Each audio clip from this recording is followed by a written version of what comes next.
Hello students, इस video में NCERT maths class 10th real numbers exercise 1.1 ये पूरी एक्सरसाइज मैं सॉल्व कराने जा रहा हूँ। तो इससे पहले मैं एक बात बताना चाहूँगा कि एक्सरसाइज 1.1 से रिलेटेड इंट्रोडक्शन की 2 वीडियोस मैं पहले ही रिलीज कर चुका हूँ, तो उसको आप इसके डिस्क्रिप्शन बॉक्स में जाकर के देख सकते हैं। वो काफ़ी हेल्पफुल होंगी आपके लिए। ठीक है, तो चलिए करते हैं question number 1 start. Use Euclid's division algorithm to find the HCF of, और ये 3 पार्ट्स हैं क्वेश्चन के।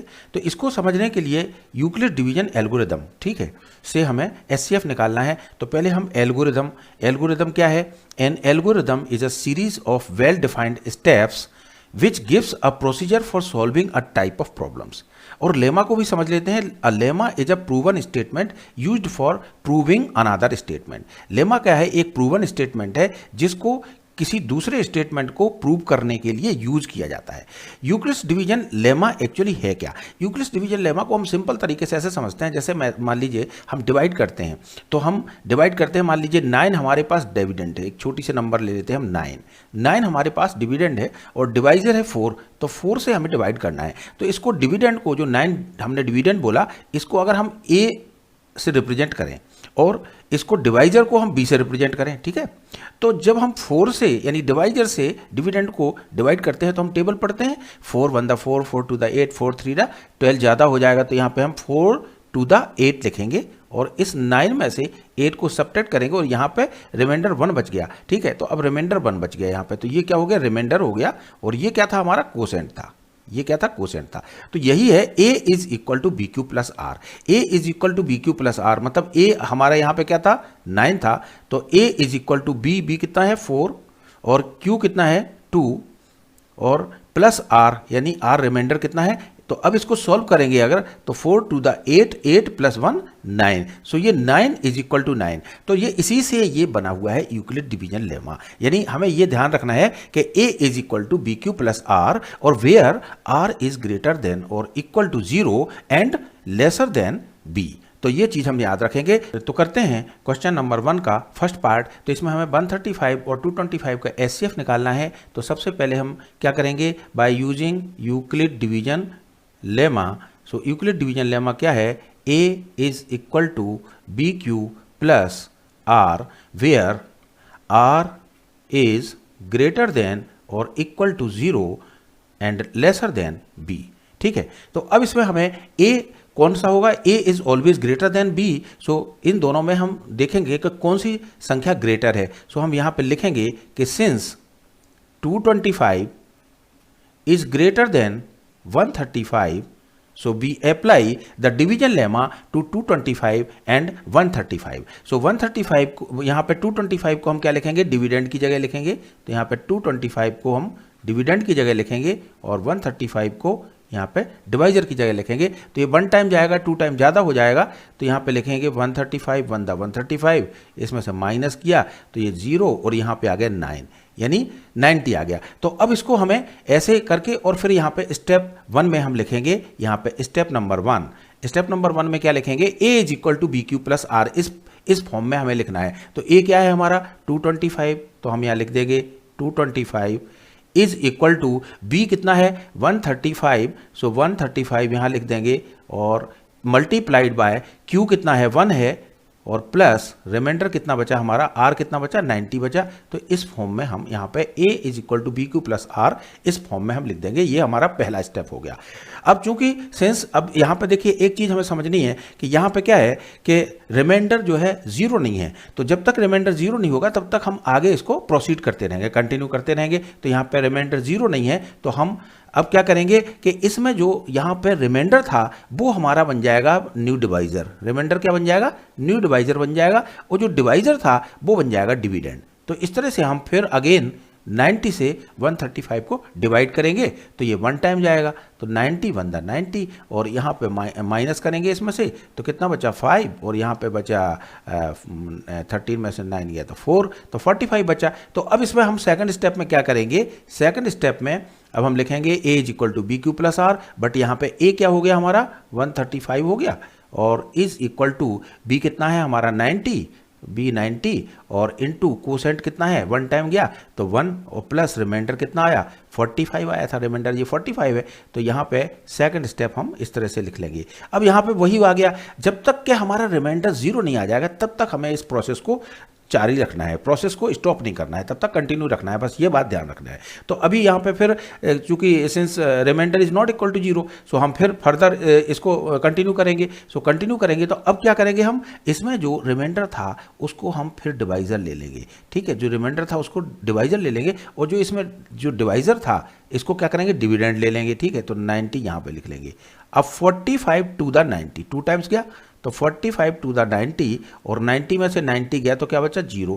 सो अब यहाँ पे रिमाइंडर 0 बच गया। तो रिमाइंडर जब 0 बच गया तो यहाँ पे जब रिमाइंडर 0 आ जाता है तो उस समय पे जो लास्ट डिवाइजर है, ये क्या है हमारा 45 लास्ट डिवाइजर है, तो जो लास्ट डिवाइजर है वही हमारा SCF होगा, बस यही आंसर होता है। तो अब इसमें इसको थर्ड स्टेप को हम पहले लिख लेते हैं और थर्ड स्टेप को लिख के यहाँ पे कैसे लिखेंगे, A is equal to BQ plus R। तो A क्या है यहाँ पे 90 इज इक्वल टू B कितना है 45 और कोसेंट कितना है 2 टाइम्स गया था तो 45 इंटू 2 और प्लस रिमाइंडर क्या है 0। तो ये हमारा लास्ट स्टेप हो गया। तो अब हम लिखेंगे कि नाउ द रिमाइंडर इज 0।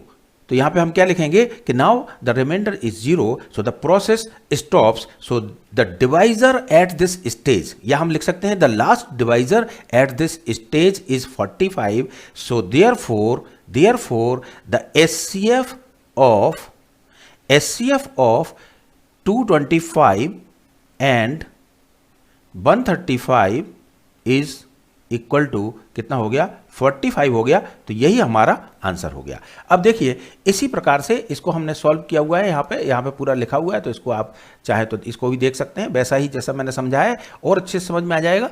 और अब इसका देखिए सेकंड क्वेश्चन, इसका सेकंड पार्ट है, तो सेकंड पार्ट बिल्कुल वैसा ही है। इसमें 196 और 38,220 का हमें SCF निकालना है। सो सबसे पहले हम देखेंगे which is greater. So greater क्या है 38,220 is greater than 196. So we apply the division lemma to 38,220 and 196। अब इसको हम 196 डिवाइजर होगा 38,220 डिविडेंड होगा। तो अब इससे करेंगे तो 1 टाइम किया तो यहाँ 196 आया, यहाँ पे बचा 186, 2 यहाँ से कैरी ओवर में लिया, यहाँ पे उतारा यहाँ पे तो ये हो गया 1862। अब इसको 9 टाइम किया तो ये 1764 हो गया, माइनस किया तो 98 बचा, इसमें 0 उतारा तो ये पूरा कट गया। कितने बार कट गया 195 टाइम्स कट गया ये 196। तो यहाँ पे रिमाइंडर 0 आ गया, तो एक ही स्टेप में इसका काम हो गया। तो यहाँ पे क्या करेंगे A, ये हमारा क्या है A है, तो A is equal to BQ, B ये है और Q ये है, B इंटू Q और प्लस R, यानी रिमाइंडर 0 आ गया। So since the remainder is 0,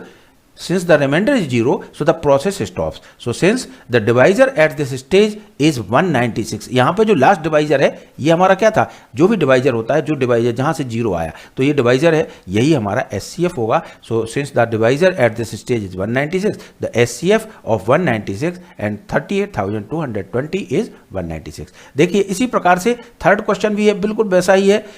ठीक है, तो इसमें भी बिल्कुल वैसा ही करना है। देखिए ये मैंने करके बताया हुआ है यहाँ पे। सबसे पहले हम क्या करेंगे, which is greater 867 is greater then 255 से 867 को डिवाइड करेंगे 3 टाइम्स जाएगा, यहाँ 102 रिमाइंडर बचा, इसका हमने फर्स्ट स्टेप लिख दिया, ये हमारा फर्स्ट स्टेप हो गया, ये स्टेप नंबर 1 हो गया। 867 is equal to 255 into 3 plus 102। ठीक है, इससे लिख लिया अपन ने। और फिर यहाँ पे 0 नहीं आया रिमाइंडर, इसके लिए हम अगेन प्रोसेस करेंगे तो 102 यहाँ डिवाइजर बन जाएगा, 255 डिविडेंड बन जाएगा, 2 टाइम्स जाएगा, यहाँ पे रिमाइंडर 51 बचा, तो यहाँ पे ये हमारा स्टेप नंबर 2 हो गया। तो इसमें स्टेप नंबर 2 में 255 is equal to 102 multiplied by 2 plus 51। ठीक है, इसी प्रकार से अभी चूंकि 0 नहीं आया, सिंस रिमाइंडर इज नॉट 0, सो इसको हम फिर कंटिन्यू करेंगे तो यहाँ पे 51 यहाँ पे क्या हो जाएगा, हमारा डिवाइजर हो जाएगा, और ये क्या है 102 डिविडेंड हो जाएगा, तो ये 2 टाइम्स जाएगा 51 टू द 102, और 102 में से 102 गया तो रिमाइंडर क्या बचा 0 बचा। तो ये हमारा लास्ट डिवाइजर था, तो लास्ट डिवाइजर हमारा क्या था 51 था, तो यही हमारा SCF आ जाएगा, तो यही हमारा इसका आंसर हो जाएगा। चलिए बढ़ते हैं क्वेश्चन नंबर 2 की तरफ। सो क्वेश्चन नंबर 2 में क्या करना है, so that any positive odd integer is in the form of 6q plus 1 और 6q प्लस 3 और 6q plus 5 where q is some integer. So सबसे पहले तो हम क्या करेंगे, by using Euclid's division lemma. सबसे पहला काम यूक्लिड्स डिवीजन लेमा को यूज करना है। सो यहाँ पे क्या लिखेंगे हम, A is equal to BQ plus R, where R is greater than or equal to 0 and lesser than B। ठीक है, अब हमें इसमें मान लेते हैं कि late A be any positive integer, A be any positive integer and B is equal to 6। So B is equal to 6 क्यों माना हमने? क्योंकि यहाँ पे हमें क्या शो करना है, 6Q प्लस 1। तो यहाँ देखिए BQ, यहाँ पे देखिए 6Q प्लस 3, BQ प्लस 3, यानी ये रिमाइंडर है, ये कोसेंट है। तो यहाँ से हमें साफ साफ दिख रहा है, तो हमने इसको B इज इक्वल टू 6 मान लिया। सो B इज इक्वल टू 6 मानेंगे तो इसका मतलब क्या हुआ कि अगर हम B इज इक्वल टू 6 मानेंगे तो ये क्या बन जाएगी, यूक्लिड डिवीजन लेमा। कैसे लिखेंगे हम, A is equal to B की जगह क्या आ जाएगा, 6Q और प्लस R। ठीक है, अब यहाँ पे कंडीशन क्या हो जाएगी, where R is greater than और equal to 0 but lesser than क्या हो जाएगा, B यानी 6। B को हमने क्या माना, 6, लेसर देन 6 हो जाएगा। तो अगर हम R की वैल्यू, अब देखिए R हमारे पास में क्या हो गया, R हमारे पास में R इज इक्वल टू 0। ठीक है, और इसको हम कह सकते हैं 1। सो 0 और 1 और 2 और 3 और 4 और 5।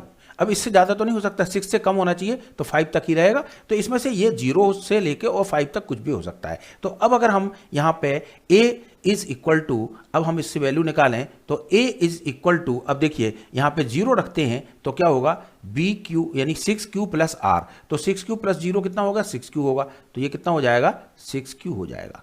ठीक है, अगर 0 रखते हैं तो 6Q प्लस R की जगह 0 हो गया तो 6Q हो गया। अगर यहाँ पे 1 रखते हैं तो क्या हो जाएगी पोजीशन, यहाँ पे बन जाएगा ये 6Q और प्लस R की जगह क्या लिख देंगे हम, 1 लिख देंगे।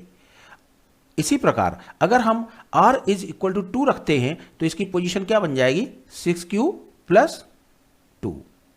इसी प्रकार R इज इक्वल टू 3 रखेंगे तो 6Q प्लस 3 हो जाएगा। ठीक है, और R इज इक्वल टू 4 रखेंगे तो ये हो जाएगा 6Q प्लस 4। इसी प्रकार R इज इक्वल टू हम 5 रखेंगे तो क्या हो जाएगा, ये 6Q प्लस 5। ठीक है, तो ये इस तरह से ये 6Q plus 1, 6Q plus 2, 6Q plus 3, 6Q plus 4, 6Q plus 5 इस तरह से बन जाएगा। अब देखिए यहाँ पे 6 क्या है, इवन नंबर है। सो इवन नंबर को जब किसी भी नंबर से मल्टीप्लाई किया जाता है तो वो इवन ही रहता है। तो ये तो कंफर्म है कि ये इवन नंबर है, तो यहाँ पे लिख लेते हैं इवन है। ठीक है, अब ये इवन है और इवन में जब ऑड प्लस किया जाता है तो वो ऑड ही रहता है, ध्यान रखें। इवन में जब ऑड प्लस किया जाता है तो वो ऑड रहता है, और इवन में इवन प्लस किया जाएगा तो इवन ही रहेगा। ये इवन में ऑड प्लस किया जाएगा तो ये ऑड हो जाएगा, और इवन में इवन प्लस किया जाएगा तो ये इवन हो गया, और इवन में ऑड प्लस किया जाएगा तो ये ऑड हो जाएगा। ठीक है, या इसको ऐसे भी कर सकते हैं कि जैसे इसमें 6Q में 6Q प्लस 2 और 6Q प्लस 4 में 2 कॉमन है तो ये इट इज़ डिविजिबल बाय 2।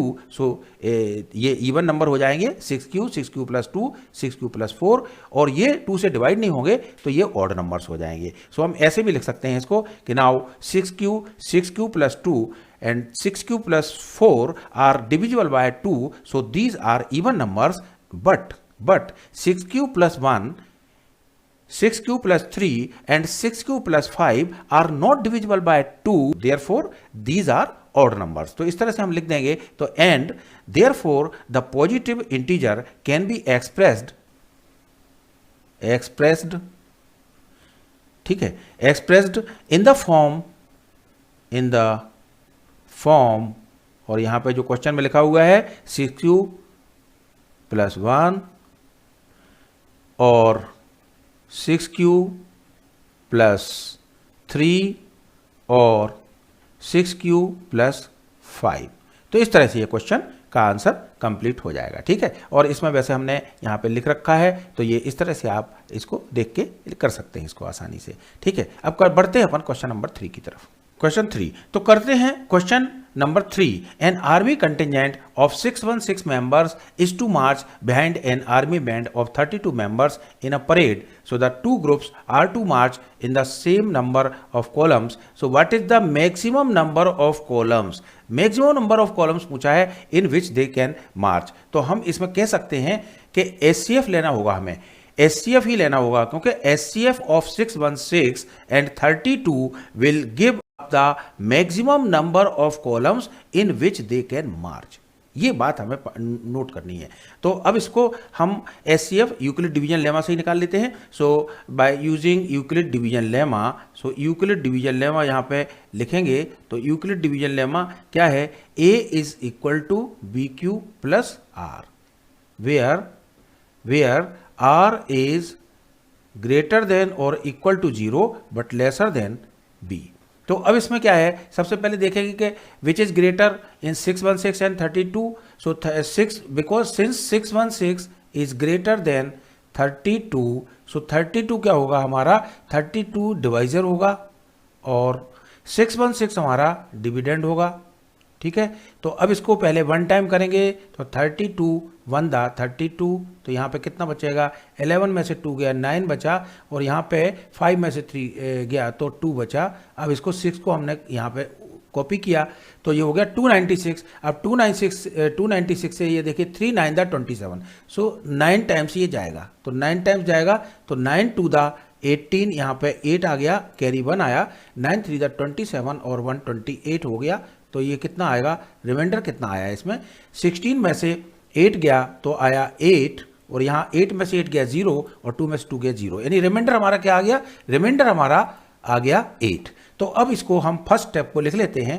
तो फर्स्ट स्टेप हम क्या लिखेंगे, यहाँ पे A कितना है हमारा 616 इज इक्वल टू B कितना है 32 इंटू Q कितना है 19 टाइम, यहाँ पे डिवाइड किया अपन ने तो कोसेंट कितना था हमारा 19 था, और प्लस R यानी रिमाइंडर कितना बचा 8 बचा।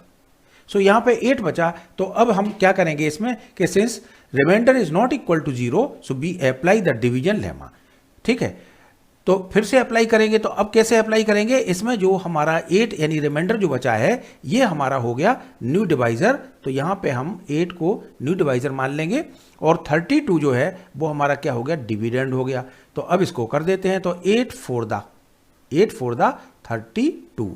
ठीक है, तो 8 4 दा 32 में से 32 माइनस किया 0 आ गया, सो रिमाइंडर इज 0। तो इस स्टेप को लिख लेते हैं। सेकंड स्टेप क्या बना हमारा, यहाँ पे A कितना था 32 था, इज इक्वल टू B कितना है 8 इंटू Q कितना है 4 और प्लस रिमाइंडर कितना है 0, so A is equal to BQ plus R। तो अब यहाँ पे लिखेंगे कि since the remainder is 0, so the process stops. So the process stops, और इसमें जो लास्ट डिवाइजर है, so last divisor will be HCF, last divisor will be HCF of 616 and 32। सो यहाँ पे लिख देंगे HCF of therefore HCF of 616 and 32 is equal to कितना हो गया 8 आ गया, यही हमारा लास्ट डिवाइजर था, तो ये आंसर आ गया। तो इस तरह से आंसर आ गया। इसको यहाँ पे डिटेल में भी मैंने लिखा हुआ है, तो इसको आप चाहें तो नोट कर सकते हैं। अब करते हैं इसका नेक्स्ट क्वेश्चन। तो चलिए करते हैं question number 4। Use Euclid's division lemma to show that the square of any positive integer is either of the form 3m और 3m plus 1 for some integer m। ठीक है, तो इसमें लिखेंगे by using Euclid division lemma. ठीक है, a is equal to BQ plus R where R is greater than or equal to 0 but lesser than B। ठीक है, सो अब हम लिखेंगे कि taking A B some integer and B is equal to 3। A हमारा कोई इंटीजर है और B इज इक्वल टू हम 3 लेंगे। B इज इक्वल टू 3 क्यों लेंगे, कि वहाँ पे लिखा है 3m और 3m प्लस 1, यानी ये BQ है, ये BQ, और R यहाँ 0 है, यहाँ पे भी BQ plus R is equal to 1 है, तो यहाँ पे B हमें 3 लेना होगा। So when B is equal to 3 then क्या होगा, A is equal to B की जगह क्या लिख देंगे हम 3 और Q और प्लस R और वेयर। अब यहाँ पे कंडीशन क्या हो जाएगी, R इज ग्रेटर देन और equal to 0 but lesser than B। So lesser than B मतलब B इज इक्वल टू क्या है 3, सो लेसर देन B। ठीक है, तो इसका मतलब क्या हुआ, इसका मतलब ये हुआ कि R इज इक्वल टू या तो 0 होगा, 1 होगा और 2 होगा। ठीक है, 3 तो हो नहीं सकता, 3 से लेस कम होना चाहिए, तो 0 1 2। तो अब 0 1 2 पे हम 3 केस इसमें अप्लाई कर देते हैं। तो यहाँ पे केस नंबर 1, ठीक है, केस नंबर 1 में हम ले लेते हैं when R is equal to 0। ठीक है। So r is equal to 0 है, देन क्या होगा, a is equal to 3q और प्लस r की जगह 0 है तो 3q प्लस 0 यानी 3q हो जाएगा, तो ये हो जाएगा। अब वो कह रहा है कि so that the square of, देखिए स्क्वायर करना है इसका, तो यहाँ पे स्क्वायर करना है तो हम लिख लेंगे, यहाँ पे लिख लेंगे टेकिंग स्क्वायर, ठीक है, टेकिंग स्क्वायर, तो ए स्क्वायर लेंगे तो a का स्क्वायर हो जाएगा a स्क्वायर और 3q का होल स्क्वायर। इसको आगे सॉल्व करेंगे तो 3 3 9, 9q का स्क्वायर, और आगे सॉल्व करेंगे तो ये हो जाएगा। इसमें अब हम एक काम कर सकते हैं, इसमें से 3 कॉमन ले लें, तो 3 कॉमन लेंगे तो यहाँ क्या बचेगा, 3q स्क्वायर अंदर आ जाएगा, क्योंकि हमें यहाँ पे 3m प्लस 1 के टर्म में चाहिए, तो 3 हमें बाहर निकालना होगा। तो अब हम क्या करेंगे कि यहाँ पे ले लेंगे कि let m is equal to 3q square where m is some other integer, ठीक है, ये हम मान लेंगे। तो m की ये कोई भी वैल्यू हो सकती है, m क्या कोई इंटीजर है और ये वैल्यू कोई किसी इंटीजर के बराबर होगी, तो हमने मान लिया कि let m is equal to 3q square where m is some other integer. तो इससे क्या होगा, इससे हो जाएगा a square is equal to क्या हो जाएगा, 3 तो ये बाहर था ही, और ये 3q स्क्वायर की जगह क्या आ गया, m आ गया, तो ये हो गया 3m। तो देखिए एक तो सॉल्व हो गया। अब इसी तरह केस नंबर 2 ले लेते हैं हम। सो केस नंबर 2 में क्या करेंगे, when r is equal to 1, so r is equal to 1 होगा तो a इज इक्वल टू क्या हो जाएगा, 3q प्लस r की जगह क्या हो जाएगा, 1 हो जाएगा। तो यहाँ पे भी हमें वही करना पड़ेगा, टेकिंग स्क्वायर, ठीक है। तो अब जब हम इसका स्क्वायर लेंगे तो क्या होगा, a square is equal to कितना हो जाएगा, 3q प्लस 1 का होल स्क्वायर, ठीक है, ये आपको समझ में आ गया होगा। तो अब यहाँ पे a प्लस बी का होल स्क्वायर की आइडेंटिटी लगा लेंगे, a square plus 2ab plus b square, ठीक है। तो यहाँ पे हम लगा लेते हैं आइडेंटिटी, तो यहाँ पे लिख लेते हैं a square plus b square, a square plus 2ab plus b square, तो यहाँ पे a स्क्वायर यानी 3q का स्क्वायर कितना हो गया, 9q स्क्वायर, ठीक है, प्लस 2ab यानी 3q मल्टीप्लाइड बाय 1 3q हो गया, उसका डबल कर दीजिए तो 6q हो गया, और प्लस b का स्क्वायर यानी 1 का स्क्वायर 1 ही होगा। अब इसमें से क्या करेंगे, हम इसमें से 3 कॉमन ले लेंगे, तो 3 कॉमन लेंगे तो यहाँ पे क्या बचेगा, 3q स्क्वायर, और प्लस में यहाँ पे कितना बचा, 3 to the 6 यानी 2q और प्लस 1। अब देखिए यहाँ पे हम मान सकते हैं वैसे ही जैसे यहाँ माना था कि let m is equal to 3q square plus 2q, ये हमने मान लिया, 3q square plus 2q where m is some integer. तो इसकी जगह, इस पूरे की जगह वैल्यू क्या आ जाएगी, हमारी m आ जाएगी, तो ये हो जाएगा हमारा 3m प्लस 1। तो ये तो हमें, यही तो हमें लाना था, 3m लाना था या 3m प्लस 1 लाना था। अब केस नंबर 3 जो है हम यहाँ पे कर लेते हैं साइड में।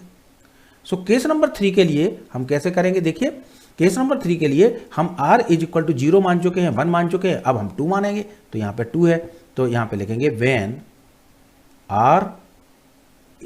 r is equal to 2, so then क्या होगा, a is equal to 3q plus, और यहाँ पे 2 हो जाएगा।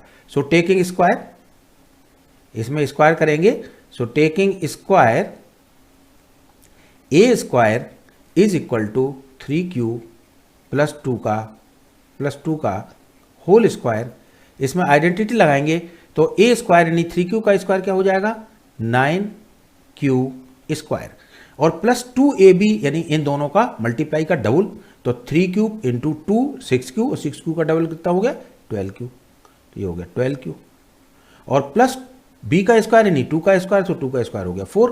अब हमें इसमें क्या करना है कि यहाँ पे इसमें विशेष ध्यान देना है। अब इसको हम ऐसे लिख लेंगे, यहाँ पे 9q स्क्वायर प्लस 12q और प्लस 3 प्लस 1, क्योंकि हमें लास्ट में या तो 1 लाना है, तो यहाँ पे 3 प्लस 1, तो इस पूरे में से हम 3 कॉमन ले सकते हैं।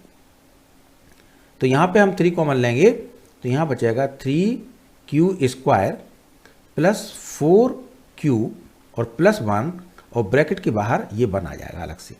अब हम यहाँ पे वही काम करेंगे जो हमने इसमें पहले किया था कि let m is equal to 3q square plus 4q और plus 1 where m is some other integer. तो ये कितना हो जाएगा, इसकी जगह क्या आ जाएगा, m आ जाएगा, तो ये हो जाएगा 3m और प्लस 1 बाहर था ही, तो 3m प्लस 1। सो हम कह सकते हैं, हमने तीनों केस में देखा कि या तो 3m आ रहा है या फिर 3m प्लस 1 आ रहा है। सो हम कहेंगे कि the square of any positive integer is either of form 3m और 3m plus 1 for some integer m। तो इस तरह से ये क्वेश्चन 4 हो जाएगा और इसका ये हमने लिख रखा है, तो इस तरह से आप इसको भी देख सकते हैं। अब करते हैं इसका क्वेश्चन नंबर 5। तो चलिए करते हैं question number 5। Use Euclid division lemma to show that the cubes of any positive integer is of the form 9m plus 1 और 9m प्लस 8। तो यहाँ पे वही करेंगे by using Euclid division lemma. a is equal to b q plus r where r is greater than और equal to 0 and lesser than b। अब यहाँ पे taking let a be some integer and b is equal to 3। अब b is equal to 3 क्यों लिया, इसमें question number 4 में 3m था, तो आप सोच रहे होंगे वहाँ तो 3m था तो इसलिए 3 लिया था, यहाँ 9m है तो यहाँ 3 क्यों लिया। तो इसको मैं बता देता हूँ, अगर यहाँ पे 9 लोगे तब भी हो जाएगा आपका, लेकिन आपके स्टेप्स बढ़ जाएंगे, 10 स्टेप में हो जाएगा, यहाँ आपका 3 स्टेप से ही काम चल जाएगा, ठीक है। और वैसे भी आप देखिए 3 इसका क्यूब करना है तो 3 का क्यूब क्या होगा 27, और 27 डिविजिबल है 9 से, कहीं 9 3 27, तो इससे ही हमारा काम चल रहा है। तो स्मार्ट वर्क हो रहा है, तो हम क्यों अननेसेसरली ज़्यादा बड़ा करें, तो इसको b इक्वल टू 3 ही लेंगे। तो ये मेरे ख्याल से आपको समझ में आ गया होगा। तो b इक्वल टू 3 लेंगे तो क्या होगा, a is equal to 3q plus r where r is greater than और equal to 0 and lesser than b। b की वैल्यू कितनी है 3, इसका मतलब क्या हुआ कि r की वैल्यू क्या हो गई 0, 1 और 2, ठीक है। इस तरह से 3 वैल्यूज हो गई। तो इसमें भी हम वैसे ही करेंगे। केस 1 में क्या करेंगे, when r is equal to 0 then क्या होगा, a is equal to 3q plus r की जगह 0 हो गया, तो 3q प्लस 0 3q ही हो गया। तो अब इसमें क्या करेंगे हम, टेकिंग क्यूब, क्योंकि इसमें क्यूब लेना होगा तो यहाँ पे लिखेंगे टेकिंग क्यूब। सो क्यूब लेंगे तो यहाँ पे क्या होगा, a का क्यूब हो जाएगा a क्यूब, और यहाँ पे 3q का क्यूब कर दीजिए तो ये हो जाएगा कितना, यहाँ पे लिख लेते हैं 3q का क्यूब, तो यहाँ पे लिख लेते हैं 3 3 9 3 27, तो 27 q का क्यूब। और इसमें से अगर हम 9 कॉमन ले लें बाहर, 9 इसमें से बाहर ले लें तो यहाँ पे क्या बचेगा 3q क्यूब, ठीक है।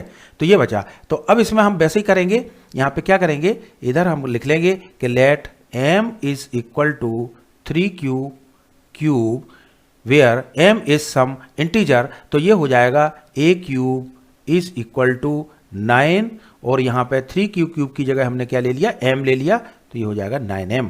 तो इस तरह से ये हमारा पहला पार्ट हो गया। अब इसका दूसरा पार्ट करते हैं। दूसरा पार्ट में केस 2 में हम क्या कंडीशन लेंगे, r इज इक्वल टू 1 लेंगे। सो व्हेन, यहाँ पे लिख लेते हैं when r is equal to 1 then क्या होगा, a is equal to 3q plus 1 हो जाएगा। तो टेकिंग क्यूब, यहाँ पे क्यूब करेंगे, सो टेकिंग क्यूब क्या हो जाएगा, यहाँ पे a cube is equal to 3q plus 1 का होल क्यूब। अब देखिए यहाँ पे a प्लस b का होल क्यूब की आइडेंटिटी लग जाएगी, तो ये आइडेंटिटी हम इसमें लगा देते हैं। तो यहाँ पे लिख लेते हैं, देखिए सबसे पहले क्या करना है हमें, a क्यूब मतलब 3q का क्यूब। सो 3 3 9 3 27q क्यूब। सो ये तो हो गया 27q क्यूब। अब प्लस, अब वो कह रहा है 3a स्क्वायर b। तो अब देखिए 3 इंटू, यहाँ पे लिख देता हूँ मैं 3 इंटू 3a क्या है हमारा 3q स्क्वायर, और इंटू b कितना है 1, और प्लस अब देखिए 3ab स्क्वायर, तो 3 इंटू a कितना है हमारा 3q, ठीक है 3q, और इंटू यहाँ पे कितना है 1 का स्क्वायर, तो यहाँ पे 1 का स्क्वायर लिख देते हैं, और प्लस b क्यूब यानी 1 का क्यूब। अब इसको जब सॉल्व करेंगे तो ये तो ज्यों का त्यों रहेगा 27q क्यूब, और प्लस अब देखिए 3 3 9 9 3 27, तो यहाँ पे आ गया 27q स्क्वायर, और यहाँ पे क्या होगा, इधर हो जाएगा 3 3 9, 1 का स्क्वायर तो 1 ही होगा, 3 3 9 क्यूब, तो यहाँ पे हो जाएगा 9q, और प्लस 1 का क्यूब 1 हो जाएगा। तो अब इसमें क्या करना है, हमें 9 कॉमन लेना है। तो 9 कॉमन लेंगे सिर्फ इतने में से, यहाँ से ये 1 को छोड़ देंगे। तो 9 यहाँ पे क्या आएगा 3 क्यू क्यूब, ठीक है, और प्लस 9 3 दा 27, यहाँ पे भी 3 क्यू स्क्वायर, और प्लस यहाँ पे 9 बाहर लिया तो खाली क्यू बचा, तो प्लस 1 हो गया। ठीक है, अब यहाँ पे हम वही कंडीशन लगाएंगे, हम लिख देंगे कि let m is equal to 3 q cube plus 3 q square plus q, ठीक है, where m is some integer. तो यहाँ पे क्या हो जाएगा, इसकी जगह पे ये 9 तो है ही, और यहाँ इसकी जगह पूरा क्या मान लिया हमने, m मान लिया। देखिए इसको एक बात समझनी है आपको, m यहाँ पे हम इधर भी m मान रहे और इधर भी हमने m माना। अलग अलग केस में m की वैल्यू अलग अलग हो सकती है, इसीलिए हमने केस 1 उसको लिया, इसमें केस 2 लिया। तो केस 2 में ये m कोई अलग वैल्यू होगी, तो इसको समझ के चलना है आपको। तो ये क्या है 9m और प्लस 1। तो देखिए ये 9m प्लस 1 आ गया। अब चलिए केस 3 कर लेते हैं। तो केस 3 को हम यहां पे लिख लेते हैं, केस 3, ठीक है। सो केस 3 में क्या होगा, तो यहां पे क्या लिखेंगे, when r is equal to 2। तो r इज इक्वल टू 2 लेंगे तो क्या हो जाएगा, a इज इक्वल टू क्या हो जाएगा 3q प्लस 2, ठीक है, 3q प्लस 2। सो अब इसका क्या करेंगे, तो इसका क्यूब कर लेते हैं। सो ऑन क्यूबिंग क्या होगा, a का क्यूब यहाँ पे हो जाएगा a cube is equal to कितना हो जाएगा 3q प्लस 2, और इस पूरे का हो जाएगा होल क्यूब, ठीक है। तो ये आइडेंटिटी लगा देंगे, a प्लस बी का whole cube is equal to a cube plus 3a square b plus 3ab square plus b cube. तो यहाँ पे आइडेंटिटी लगा देते हैं। तो सबसे पहले क्या लिखेंगे, यहाँ पे लिखेंगे a का क्यूब, यानी यहाँ पे लिखना पड़ेगा हमें 3q का whole cube plus 3 multiplied by a square मतलब 3q का स्क्वायर। तो यहाँ पे लिखेंगे 3q का स्क्वायर और multiplied by b। So b क्या है इसमें 2 है, सो मल्टीप्लाइड बाय 2, ठीक है, प्लस अब लिख रहा है हमें 3ab स्क्वायर। तो यहाँ पे 3 और मल्टीप्लाइड बाय a क्या है 3q, सो यहाँ पे लिख देंगे ब्रैकेट में 3q, ठीक है, और दूसरे ब्रैकेट में लिख देंगे b स्क्वायर यानी 2 का स्क्वायर। तो यहाँ पे लिख देते हैं हम 2 का स्क्वायर और प्लस b क्यूब, b क्या है हमारा 2 है, सो 2 का क्यूब कर देते हैं। तो ये हो गया इतना। अब देखिए अब इसको सॉल्व करेंगे। तो देखिए 3 3 दा 9, 9 3 दा 27, तो ये हो गया 27 क्यूब, ठीक है, प्लस अब देखिए 3 3 दा 9, 3 का स्क्वायर 9 हो गया, और 9 3 दा 27 और 27 2 दा 54, तो ये हो जाएगा 54 और यहाँ पे q का स्क्वायर हो जाएगा, तो 54 क्यू स्क्वायर। अब इसको देखें, यहाँ पे 3 3 दा 9 और 2 2 दा 4, 2 का स्क्वायर क्या हो गया 4, सो 9 4 दा 36, तो यहाँ पे हो गया प्लस 36 क्यू आ गया। अब यहाँ पे 2 का क्यूब करना है, तो 2 2 दा 4 2 दा 8, तो यहाँ पे हो गया प्लस में 8। तो इस तरह से ये क्यूब हो गया। अब देखिए यहाँ पे हमें लाना क्या है, 9m प्लस 8 लाना है। तो 8 तो हमारा ये आ गया। अब इसमें से हम 9 कॉमन ले लेते हैं। तो यहाँ से हम 9 अगर कॉमन लेंगे तो अंदर क्या बचेगा, यहाँ बचेगा 9 3 दा यानी 3q क्यूब प्लस 9 6 दा 54, तो 6q स्क्वायर और प्लस 9 4 दा 36, तो यहाँ पे 4q प्लस 8 ज्यों का त्यों आ जाएगा। तो अब देखिए अब यहाँ पे इसको हम m मान लें, तो यहाँ पे लिख देते हैं ब्रैकेट में कि let m is equal to 3q cube plus 6q square plus 4q where m is some integer. So यहाँ पे 9 तो ये है ही, और इस पूरे की वैल्यू हमने क्या मान ली, यहाँ से यहाँ तक m मान लिया, तो ये हो गया 9m, यहाँ पे आ गया 9m और प्लस में ये आ गया 8। तो इस तरह से देखिए हमने यहाँ पे केस नंबर 1 में हमने 9m निकाल लिया जो कि हमें चाहिए था, और केस नंबर 2 में हमने 9m + 1 यहाँ पे निकाल लिया, और केस नंबर 3 में हमने 9m + 8 निकाल लिया। So we can say that the cube of any positive integer is of the form 9m + 1 और 9m + 8। So इस तरह से ये हमने कर लिया क्वेश्चन, और इसका डिटेल देखना है तो ये डिटेल भी यहाँ से इसमें देख सकते हैं, आप नोट कर सकते हैं। तो फ्रेंड्स, ये वीडियो आपको कैसी लगी कमेंट बॉक्स में ज़रूर लिखें, और अगर अच्छी लगी हो तो इसको लाइक करें, सब्सक्राइब करें और ज़्यादा से ज़्यादा लोगों के साथ शेयर करें। Thank you very much.